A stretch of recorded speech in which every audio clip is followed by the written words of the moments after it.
Hello, everyone. I'm, well, as Adolfo said, Ricardo Torres from Havana, live. And time is always short to talk about Cuba's economy, and we're going through very interesting and difficult times, I have to say.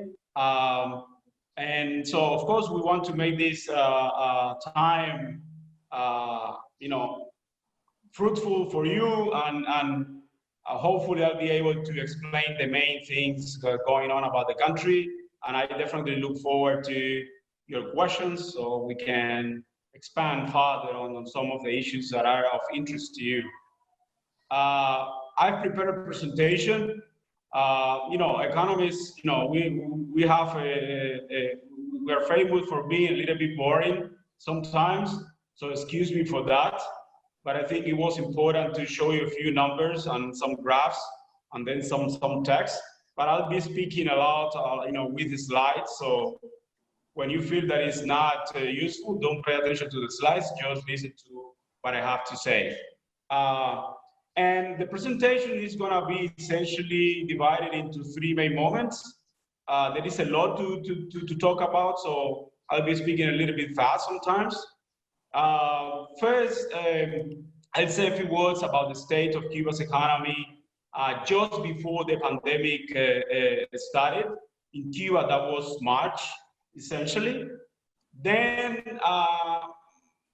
we'll move to an area that is not necessarily my specialty, but I wanted to say a few things about how the country has dealt with this health emergency. I think it's very interesting the way Cuba has managed to go through that. And then at the very end, we'll say a few words also about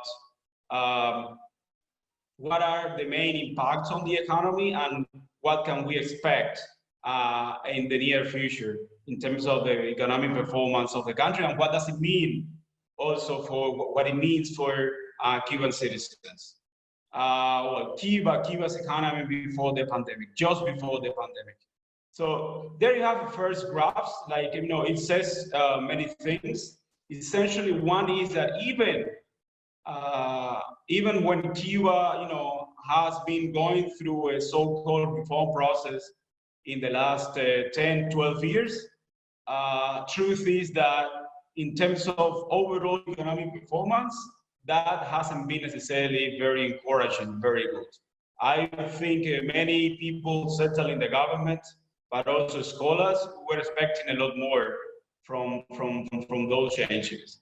But specifically after 2016, you can see that growth has been declining.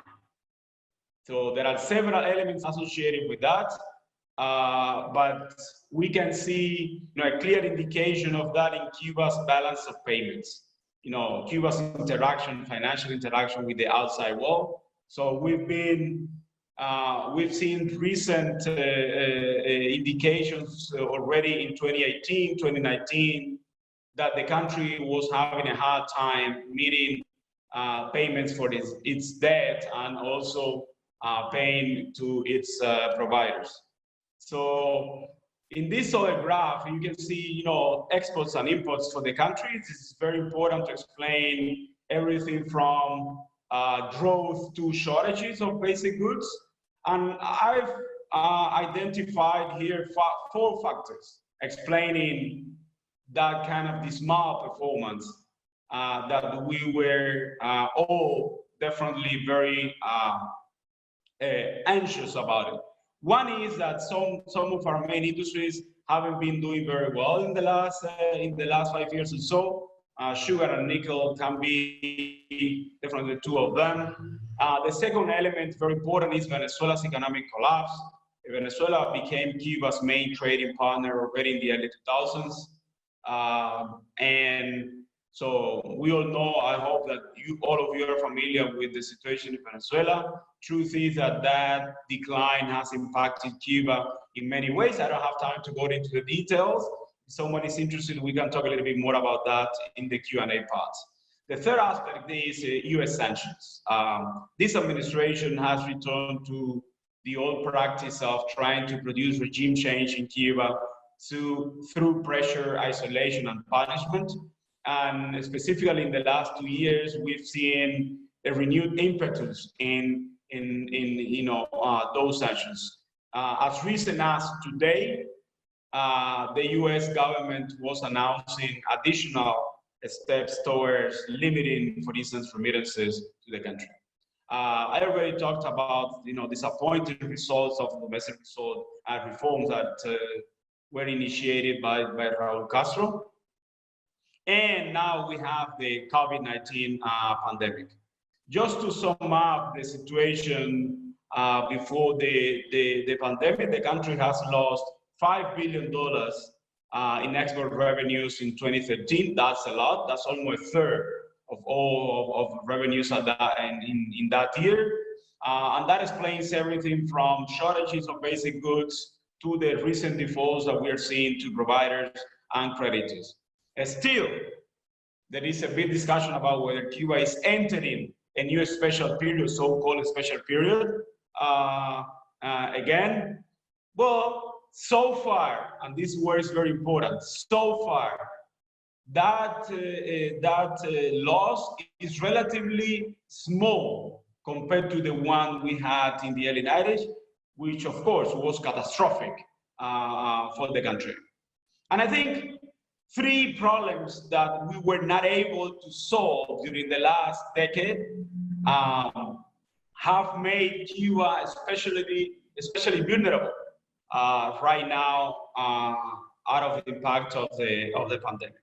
One is that our IT infrastructure is very primitive, and that has been a limitation when the country wanted to, for instance, instrument online shopping and education, but also remote working.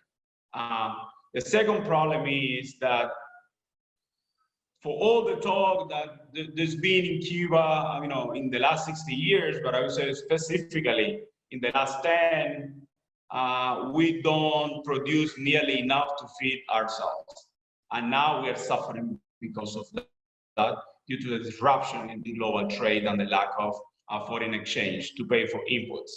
And, an old problem, kind of a structural problem for us, over-reliance on one partner, in this case, Venezuela, but also in one industry. And, in this case was tourism. Let's now move to what's been Cuba's response to COVID-19, which for most experts has been quite good. Let me start by Cuba's strengths. So some of this is very well known, but let me highlight the fact that we have an all-public, vertically integrated, well-structured health system, and in some resources. So Cuba's position is quite strong internationally. Most doctors per capita in the world. The same can be said about facilities, especially hospital beds. And the country has experience dealing with tropical epidemics like dengue, yellow fever. So there is some kind of indigenous capacity that the country just needed to tap into. Weaknesses. Well, we were very concerned about the lack of resources. As I said, the country doesn't have necessarily a lot of foreign exchange to import needed stuff from tests to medicines for treatment. So that explains why, for instance, testing for the virus was quite limited at the very beginning. Not now. Now we are converging to the world average. Here are some of the measures that the government put in place to deal with the health situation, more or less in line with what's been tried in Europe, in China, some of this in the United States as well. I have to say that this is, the overall package, the general package, but in some towns and municipalities, the government has implemented a stricter measures where there's been local outbreaks of the virus. Now, again, as I said, we are doing a lot more testing, and definitely isolation is being a key part of the protocol. And Cuba has a biotech and pharmaceutical industry, which has been, I have to say, very active in these months. So they provided some quite successful products to help patients go through the virus. This is a very interesting work that has been done by Oxford University in the UK. So they essentially has calculated this so-called stringency index. It essentially measures how strongly governments have responded to the pandemic, including measures in terms of public health, the economic impact, and so on. And so you see the legend, the colors, and you can see that Cuba, is one of the countries that has implemented the most comprehensive set of measures to deal with the pandemic.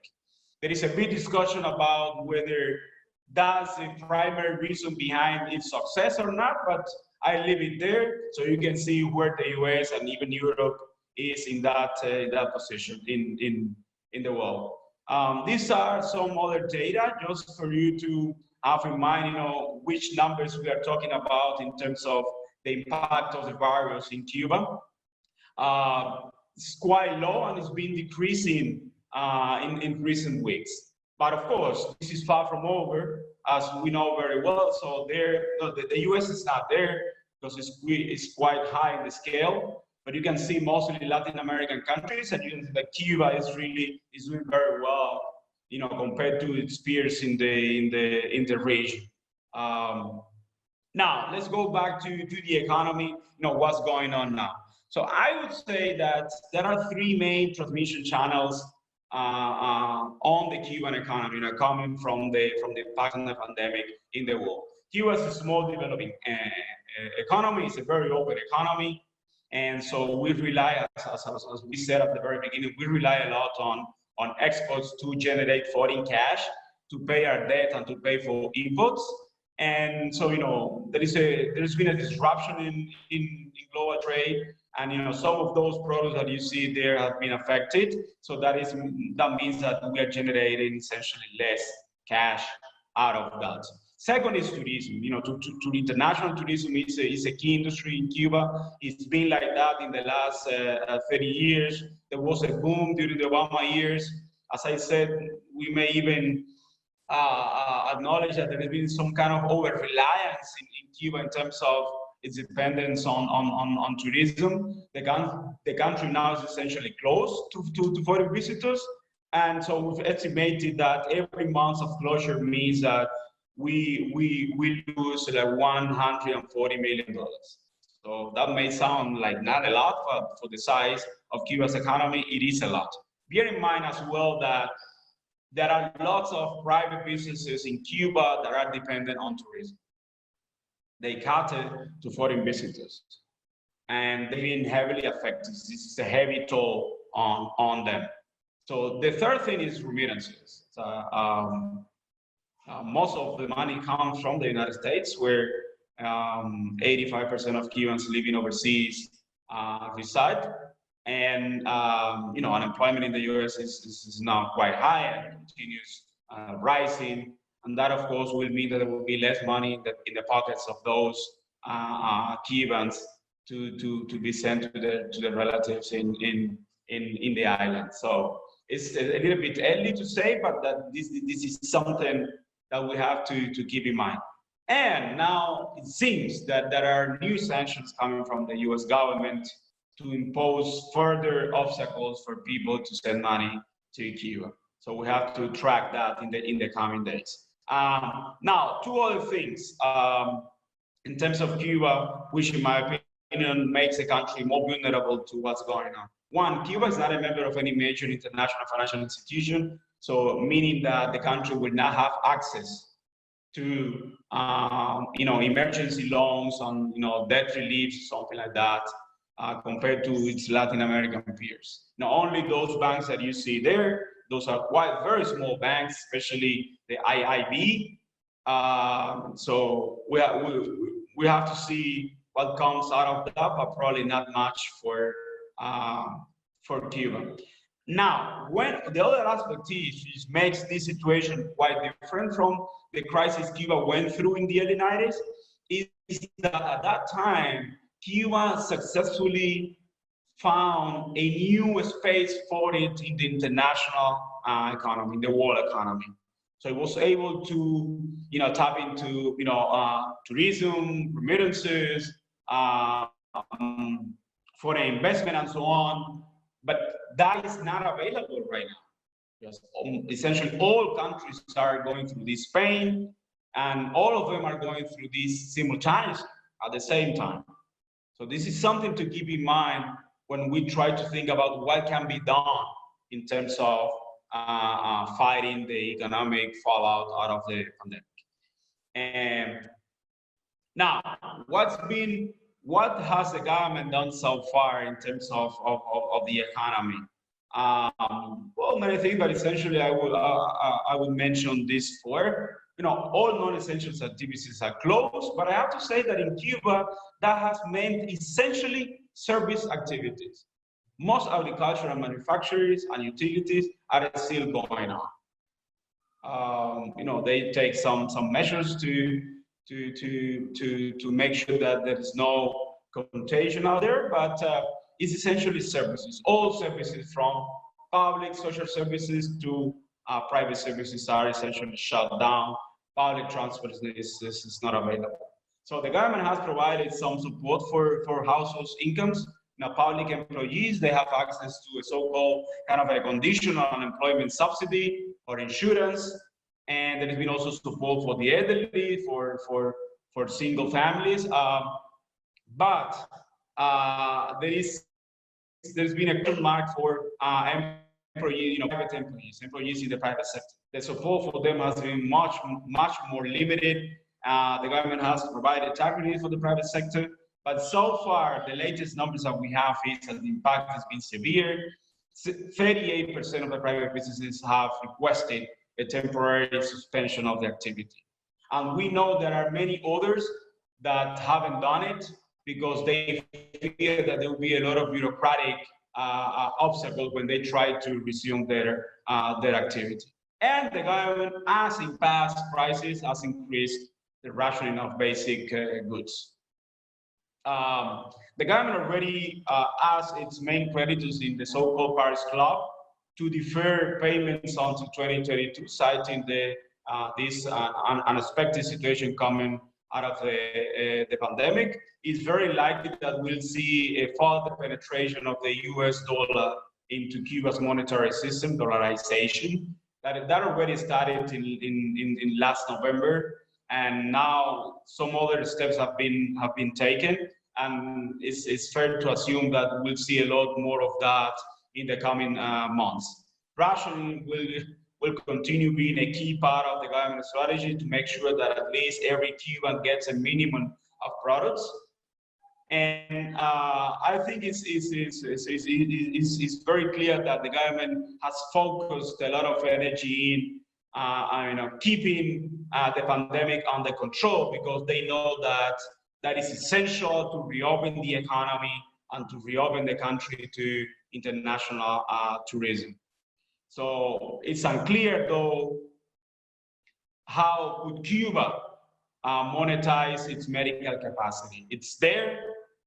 Definitely, Cuba has even sent lots of medical brigades to countries, even in the first world, in Italy and overseas territories of France. But it isn't clear to me right now how can Cuba, more long-term monetize that medical capacity. Daily life in Cuba, well, shortages on lines, not necessarily unknown for Cubans, but that now have become again a part of our life. I think the government have been quite successful in enforcing, confinement measures, but discipline is not necessarily a national virtue in Cuba, so we have to keep that in mind for the subsequent phases of the pandemic. So far, utilities are going well, and this is something very important. My impression, and talking to colleagues and friends and seeing my neighborhood, it's something that is very visible. There's been an asymmetric impact on households. So not everyone is being affected the same way out of this pandemic. And this is something that I think the government should pay more attention to, because Cuba has changed. So the mechanism that we used to use to deal with events of these types, so maybe it's time for us to rethink that approach. Now, medium to long-term economic implications. Well, I think there will be a rethinking of the government's tourism strategy. There's been several voices already, even before the pandemic, asking the government to, soften or reduce the amount of investment dedicated to tourism, specifically to building like big hotels in the country's main cities. I think we don't know what's going to happen with international travel. So I think that this is something that will be part of that strategy. I think U.S. relations, we know that the outcome of the election in November is a game changer for Cuba. Nobody knows what is going to happen. The U.S. is already very important. Even with that, with the embargo in place and so on, it's very important for Cuba. And so I think we'll see more in terms of those relations from the Cuban government as time passes. Well, this is something, the discussion that was referred to in the previous slide. I think it's time for Cuba to really, assess, okay, so we have a big potential here, but how can we better use this potential? And there is a big kind of an angry debate about that Cuban doctors are poorly compensated when they are deployed overseas, and that the passport is being retained, and so on. I think this could be a good time for the country to take a kind of a comprehensive view on the sector and try to make a lot or to monetize that tremendous potential. Tackling over dependency on food imports is strategic, because that's been going on for too long, but so far nothing important has happened. Probably this is a good time to do something big and important and transformational in that area. Well, IT networks, internet access and so on is proven key to deal with an event of this type. I think hopefully now very few Cubans or people here will think that it's not good to accelerate, speed up the process of deploying those networks. And last but not least, also talking to something that I was saying before, is that the private sector is part of Cuba's economy already and will be here for a long time. And I think the government has to rethink also its approach to the private sector and to the informal sector as well. Again, the tools, the instruments that were good 30 years ago when Cuba was a very egalitarian society, that's no longer true. So probably it's time for us to accept that reality first, and second, try to include that kind of thinking when it comes to adopting measures to deal with a health emergency like this type, or with the economic implication of the pandemic. So with this, I'll finish, and I look forward to your questions. Many thanks. All right, great. Thank you for that really interesting speech. Bars and Holly wanted to know if you could please elaborate on the centralization of foreign exchange. Excuse me, can you say that again? I was trying to manipulate the screen. Yeah, Bars and Holly wanted to know if you could elaborate on the centralization of foreign exchange. Okay. Well, what it means is that, essentially Cuba's economy works in a very different way compared to any other market economy.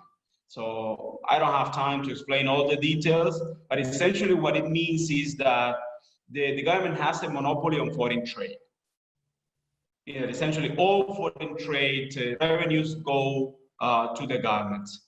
And what I mean by that is that with, over the years, the government has tried different schemes whereby they allow certain companies and industries to retain a larger part of those revenues so they can invest in expanding activity, in maintenance or even expanding production.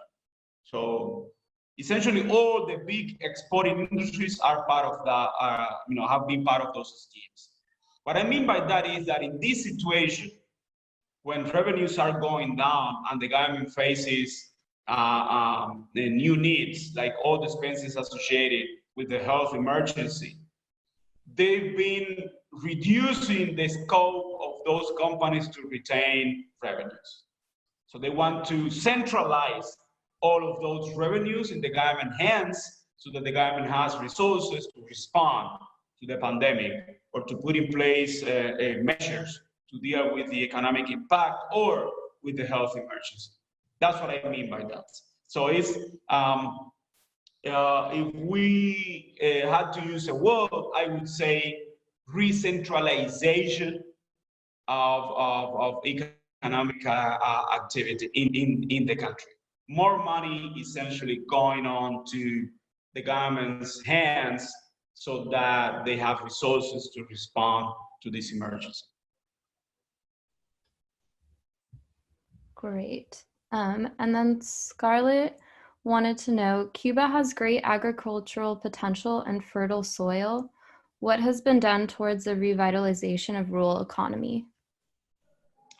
That's another big topic. We could talk for hours about what needs to be done in Cuba's agriculture and why Cuba is essentially unable to produce nearly enough to feed itself. Let me say that reforms actually started in agriculture in 2008. That was the first industry that was targeted by the country. Land ownership is an emotional issue in Cuba. It's something that comes from the pre-revolutionary times. Foreigners owning Cuba's land and a few Cubans owning most of that land. So even though the government introduced some changes in the agricultural model, truth is that ownership structure didn't change that much. So state control has been the norm there, meaning that over time, we know, at least that's my opinion. Again, let me highlight the fact that this is a very emotional and controversial issue in Cuba. 11 million Cubans have a different opinion about how to reform agriculture. Now, there is one consensus, which is it doesn't work. The way it is today, it doesn't work. So with that limited reform in terms of ownership, I don't think we are going far with this agriculture. That explains why we've been essentially very ineffective at increasing food production. As I said, now this is part of the big discussion in Cuba, and I hope this crisis provides room for those in the government that do want to make changes in the coming months and years. Great. And then Wayne asked, has the Cuban government stated what measures will be put into effect for foreign tourists once the country opens up again? Example, temperature measurements, quarantine, etc. Yeah, well, as I said, for the Cuban government, it's critical to keep the pandemic under control within the country so that it can tell the world, we're a safe destination health-wise, which is something that I would say international travelers will be wanting to go to. And I know that they are definitely coming out with very strict protocols for those coming to the country. I don't think, though, that once borders are open for international travelers, there will be a 14 days confinement. I think there will be, maybe doing quick tests at airports, measuring temperature, things like that. making sure where you are at every moment of your visit of the country, who you talk to, who you interact with. I would say it would be something like that. But yes, they are developing those protocols right now as they are preparing to reopen the borders. Great. That's good. Andrew asks, you had said that this will not be as extreme as the special period of the early 90s. Is there any way to quantify how much better this crisis will be in comparison to the special period? And also, you had mentioned the government granting more basics for food. Can you tell us how much more? So can you say that again, the last part? You had mentioned the government granting more basics for food. Can you tell us how much more in terms of basics? Okay, so the first part. So I use an indication, I try to use a number just for people who are not familiar with the situation to have an idea how bad this is compared to, for instance, the situation we went through in the early 90s. And essentially what I used was trade. And I said that from 2013 to 2019, Cuba has lost the equivalent to 28% of its international trade. That's a lot. I mean, for any country losing that amount, it means that economic life will be disrupted in many ways.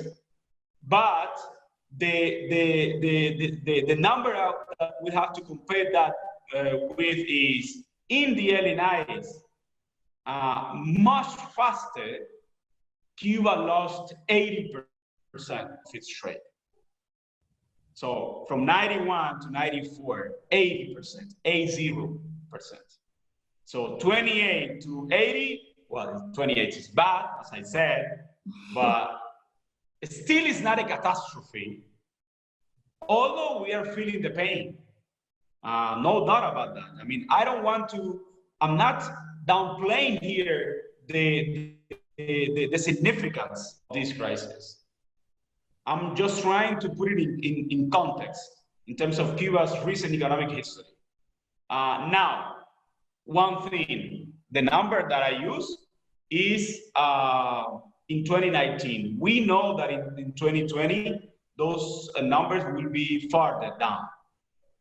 So we are anticipating a further loss of 20 to 30% of trade. So the total will be something like 50% or so compared to 2013 levels. Now, 2013 levels are still higher, are a lot higher than 89 levels. So somehow, Cuba is a richer country losing less trade. Richer, it's a way to put it. It's also more unequal. So it means that some people are worse off compared to 89. But so that's the situation.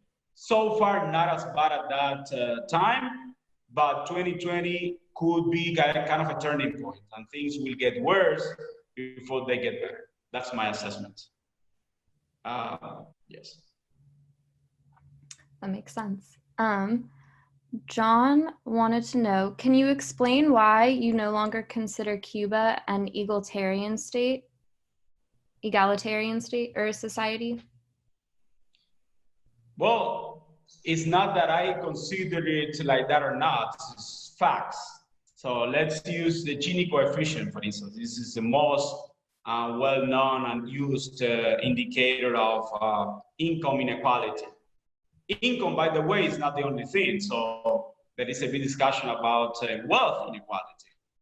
But in terms of income inequality, Cuba's Gini coefficient in 89 was 0.24. And that was more or less like Sweden or Denmark at that time. So very egalitarian by any standard. Right now, we know that Cuba's Gini coefficient is at least 0.45, which, by the way, is very similar to the data of the United States. So yes, inequality has increased. Now, that is a number that we love to use, we economists and all social scientists, but it's also, I can say that, I can tell that by observation. I see it. You know, I'm born and raised in this country. So I've seen its transformation over the last 3 decades. And you can see inequality everywhere. Income inequality and also wealth inequality. So people, for instance, that live in Havana have more chances to have a high income than people that live elsewhere in the country. People that live in some of the few touristic poles, their income is, as a norm, higher than it is than otherwise. People that live in main big urban centers are usually better off than otherwise. And this is not necessarily good to say, it's not pleasant for me to say, but sometimes also women are at a disadvantage, and people with black skin are also at a disadvantage, especially when it comes to some occupations. And we see that also, I mean, for those who have been to Havana, you can see that very clearly also in terms of the neighborhoods in the city, that inequality. Big differences now are very visible, I mean, in terms of that. So yes, well, Cuba is no longer what it used to be in terms of income equality. Wow. Interesting stuff. Okay, Scarlett has a follow-up question. Part of the agricultural crisis is part of a long debate in Cuba between La Cuba Chica and La Cuba Grande dating back from the 19th century. The Reforma Agraria in the early 60s tried to address that, but the great effort to have 10 million tons of sugar produced ended that. So if we could follow up, maybe give your opinion on that. As I said, in agrarian reform is a topic of heated debate in Cuba. And let me say what I think the agrarian reform in the early 60s accomplished and what they did not. You know, one key problem that was in policymakers at that time is that whatever problem we had in terms of agriculture and food production was coming from the fact that land was heavily concentrated in few private hands, including foreigners. That was like the headline. We have to fight that. Again, land is concentrated in few hands, private hands, and also foreign hands. So we have to break away from that. And they did with the 2 agrarian reforms in 61 and 63. Now, changing ownership from private to state, from foreign to Cuban, did not solve the problem. The problem is much deeper. So it had to do with Cuba's economic structure that made it dependent on a few export crops to survive. Sugar, coffee, tobacco, that's it. That didn't change. Actually, Cuba became even more dependent on those export crops during the Soviet Union era than before. And the land that we actually used to produce food for domestic consumption was was insufficient and was not necessarily the best land either. So we made it an state agriculture. It was because actually it didn't become an agriculture based on lots of small farmers. No. So what we had was a few farmers and then some very big estate companies. That agricultural system proved that it was not very efficient, and the catastrophe came when the Soviet Union collapsed in the early 90s.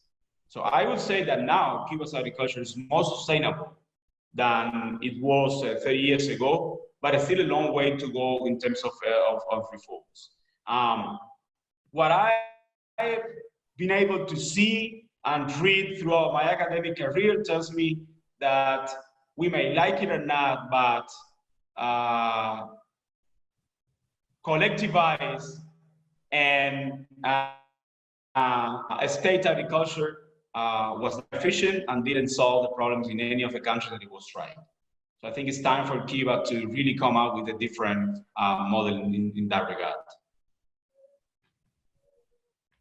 All right. And then, okay, Janet wants to know, will you please summarize the factors that have caused Cuba to become less egalitarian? It's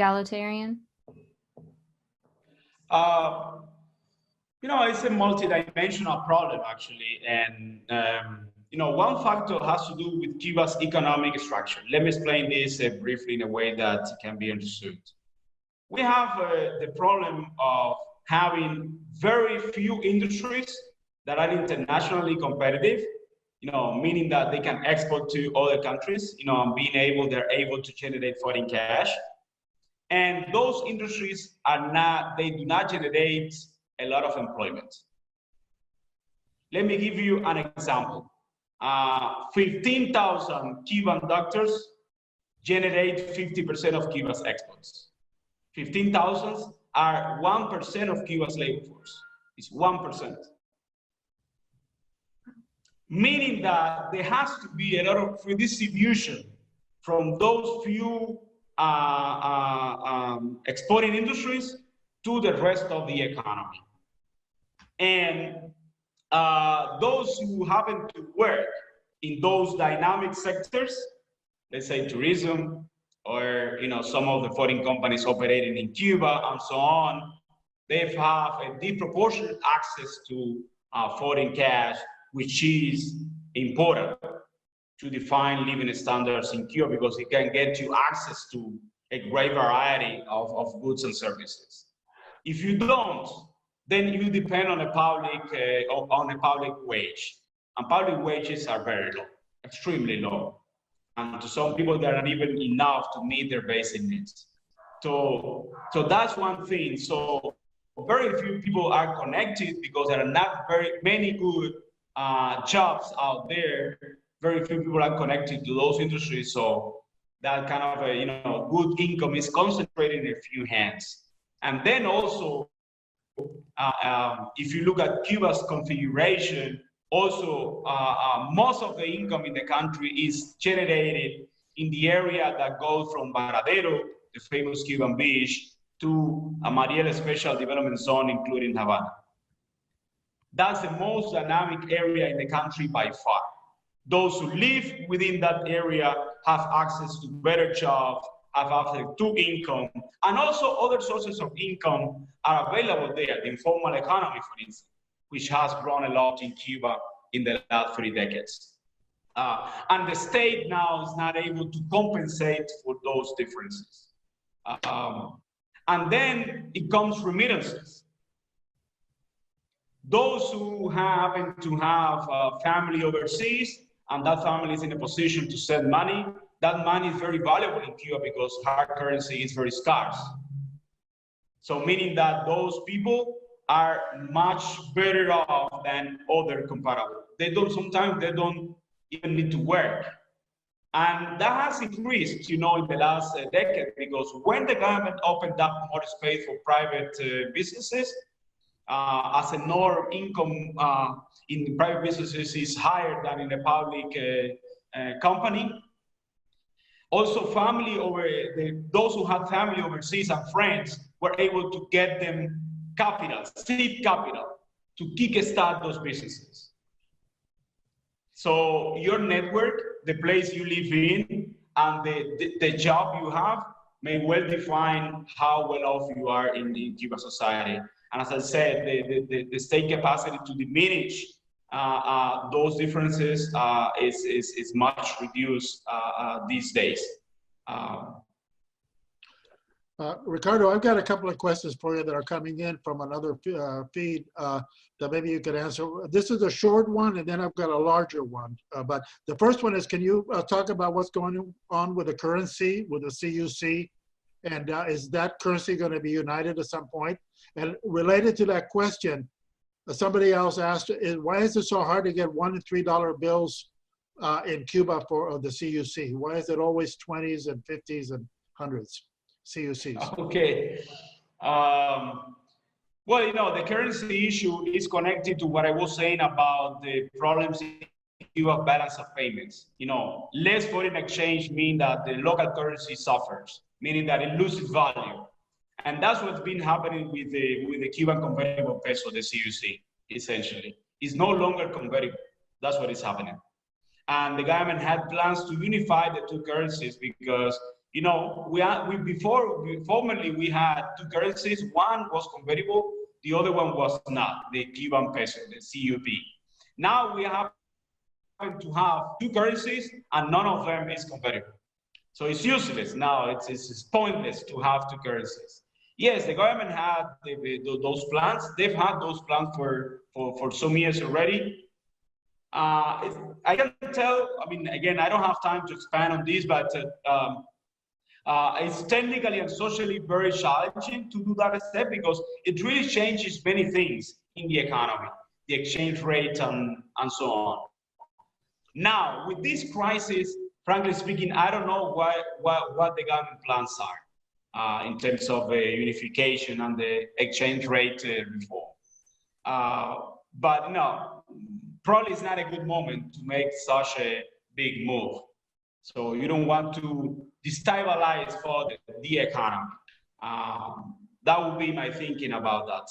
But again, always establish a connection between what's going on in the country's balance of payments, its ability to generate foreign cash, and then what's going on in its local monetary system. Whenever there is a shortage of foreign exchange, your local currency suffers. And that's what we are seeing in Cuba. And my prediction is that dollarization will make further inroads into Cuba's economy in the coming months. Okay. The second one, I don't know. Frankly speaking, why it's, you know, some bills are more available than others, frankly. For me, I haven't thought about that, frankly speaking, before. Well, we finally stumped you. Yeah, well, maybe. But let me tell you something. If you go to, you know, like Cuba, that started using lots of one CUC bills and three in the early 90s, and now you come to the country and they are not that common. So it says something about the country. It says that inflation is high, meaning that prices are going up. So you don't need any more like those notes, that you need higher the notes, like 10, 20, 50 or something to pay. So it says something about what's going on in the country as well. And yes, we can see that inflation is here. I mean, specifically for some products. Yeah. Ricardo, what do you think is the vision for Cuba in the future? If you could do that in 3 minutes, but what would you say is what's percolating in Cuba about what the future is going to be in Cuba at this point? Well, you know, there is a lot of anxiety in the country. I can see that in my fellow citizens. People are a little bit concerned about what's going on with the country and what can we expect in the coming months. In a way, it is sad. At the same time, there is a debate about what the government needs to do to tackle this situation and provide a way out for the country. And some of us, you know, that participate in that debate, not only as a citizen but also as scholars, we are definitely trying to do a lot in terms of putting out there the notion that Cuba's problems are mostly structural and homemade. So we need to stop blaming the entire world, the United States, for all of our troubles, and put a lot more energy and attention to what we can do domestically. So that would be it. Let me say 2 or 3 final things. One is difficult times lie ahead of Cuba. The coming year will be a test for the government and for the Cuban people. A lot of that will depend on the outcome of the election, number 2. The election in the United States, I mean. Number 3, I hope that with a government, or at least most in the government right now that are not part of the historical generation, this crisis will create enough room to take bold steps to fundamentally reform Cuba's economy, to make it more viable, to make it more sustainable, to make it more self-sufficient, and also to make Cuba using a lot more what it has, which is brains, people's energy and talent. So this is not only about music, nice beaches, and friendly people. So we have we have to change that stereotype about Cuba. The island of music, we go there to have fun. No, there are lots of people here who want to do something different, want to build something big, who have that ability, to have lots of talent. And so hopefully, again, this crisis will be the turning point, the tipping point for the country in terms of its economic system. Thank you. I've got one more, probably the final question, because we're running out of time. But how does the current unrest in the U.S., which amounts to a populist attempt at regime change in this country, impact Cuban politics? Let me read it. How does the current unrest, which amounts to a populist attempt at regime change in this country, impact Cuban politics? Well, in some ways, we have our own racial issues in Cuba as well. And I mean, U.S. policy has been in this array for a long time. Cuba is a small country, is very close to the U.S. Everything that happens in the U.S. matters to us. If the U.S. economy does badly, we suffer. If there is a big disruption in the US in any way, I mean, socially, politically, economically, we suffer. So we are connected. And well, some people are definitely, following what's happening there. And well, in terms of as an economist, I just hope that the U.S. economy does well and unemployment goes down, so that we don't suffer too much. Pending sanctions, which is always a factor for relations between the two countries. Well, Ricardo, I think we're running out of time. We want to thank you for your words and your time today. It's very illuminating to hear all of these ideas and questions. And everybody else that's here on the call, I want to thank you all for being part of it. An hour went by really fast, and we've got another one coming up on June 4th with Ned Sublette, which should be a lot of fun. But again, Ricardo, thank you for being with us. It's July 2nd, not June 4th. July 2nd. Yeah. July 2nd. Sorry, today's June 4th. July 2nd. So anyway, thank you for being here, Ricardo. Thank you all for being here. Thank you. Good night. Bye.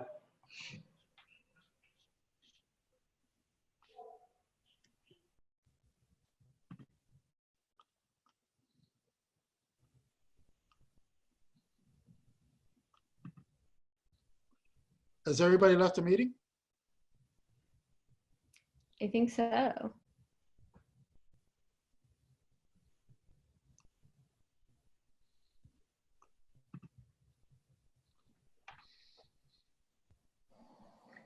Oh, let's just let's just get out and we can meet on Teams or something if we want to. Okay, let's go to Teams. Do a quick Bye, everybody. quick